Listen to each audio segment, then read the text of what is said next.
Hola a todos. Vamos a meternos de lleno en un tema que es, fundamental para el EUNACOM, las leucemias crónicas. La idea es que salgamos de aquí con los conceptos más importantes súper claros. A ver, ¿cómo lo vamos a hacer? Simple. Partimos con lo básico, los conceptos fundamentales.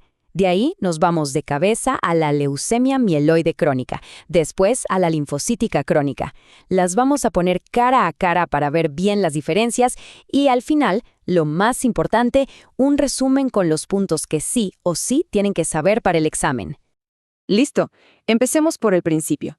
¿Qué es exactamente una leucemia crónica? Definámoslo bien. Ya, aquí está el punto central. La palabra clave es maduras. En las leucemias crónicas lo que proliferan son células que parecen maduras, aunque son anormales. Y esta es la primera gran diferencia con las agudas, donde lo que vemos son blastos, o sea, células totalmente inmaduras. Y esta tabla lo deja clarísimo, ¿cierto? Es la diferencia entre el día y la noche. La aguda, una urgencia, progresión rápida, blastos por todos lados, tratamiento ya.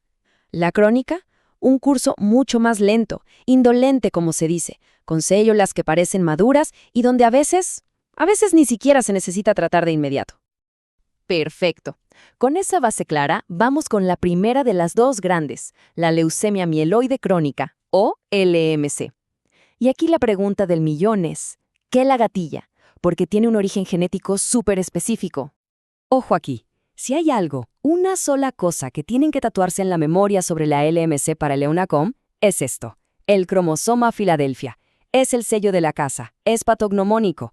LMC es igual a Filadelfia. Y esta translocación, la T922, no es solo un nombre raro. Lo que hace es crear este monstruo molecular, el gen de fusión BCR-ABL1. Piénsenlo como un interruptor de la luz que se quedó pegado en encendido. Esta proteína, esta tirosina quinasa, está constantemente activa, mandando señales sin parar para que la célula se divida y, encima, impide que se muera. Es el motor que impulsa toda la enfermedad. Y si no hacemos nada, si no hay tratamiento, la LMC tiene una historia natural, una progresión casi inevitable. Empieza en una fase crónica, que puede durar años y ser muy tranquila, pero después pasa a una fase acelerada y finalmente a la crisis blástica. Y en ese punto es básicamente una leucemia aguda, con un pronóstico muy malo. Y aquí algo súper interesante para la clínica del día a día. Fíjense en el primer punto. Muchas veces es un hallazgo incidental. Un paciente se hace un hemograma por cualquier otra cosa y ¡pum!, leucocitosis gigante.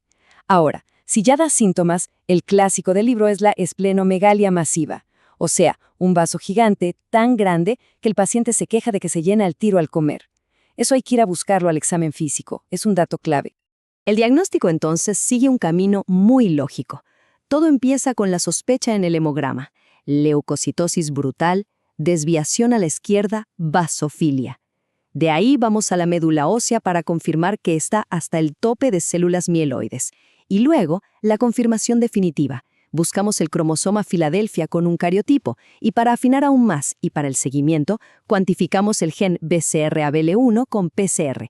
Es un paso a paso muy claro.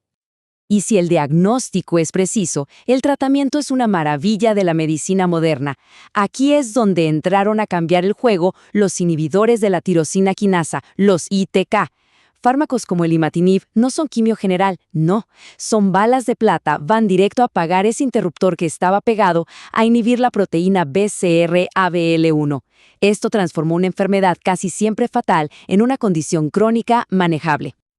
Muy bien, dejamos la LMC y ahora cruzamos la vereda. Vamos a hablar de la leucemia linfocítica crónica, la LLC. Y esta es otra historia. Aquí el problema no está en la célula madre, sino en los linfocitos B maduros. Y un dato que no pueden olvidar, es la leucemia más frecuente del adulto en nuestro medio. Para diagnosticar LLC, la cosa parte con un número.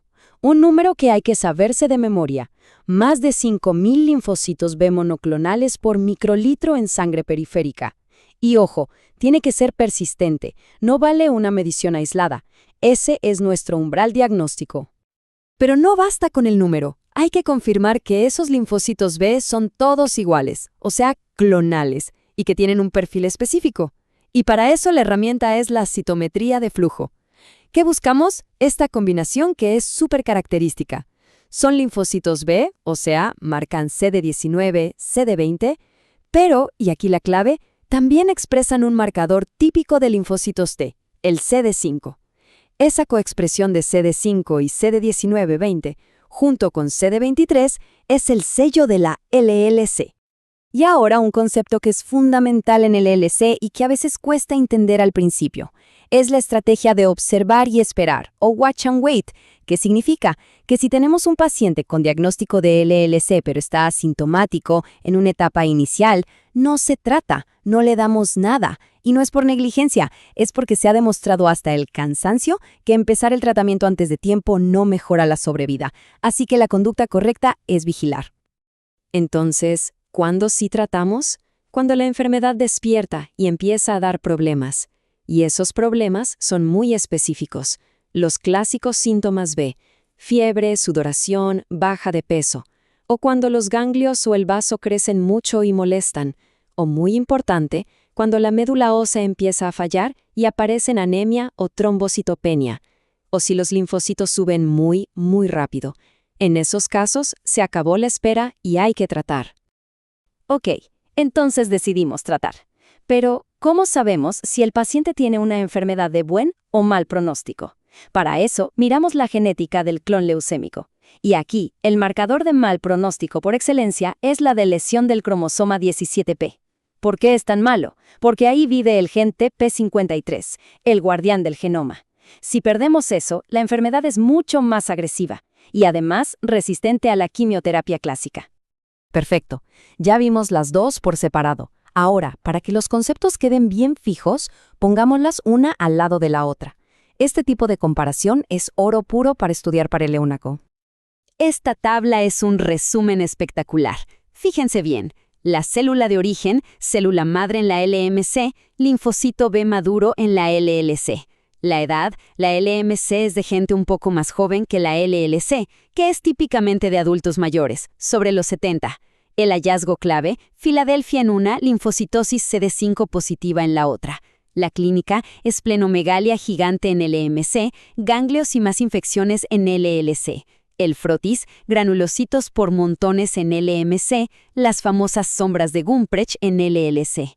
Y el tratamiento, ITK para una, observar y esperar, o terapias dirigidas para la otra. Son dos enfermedades totalmente distintas.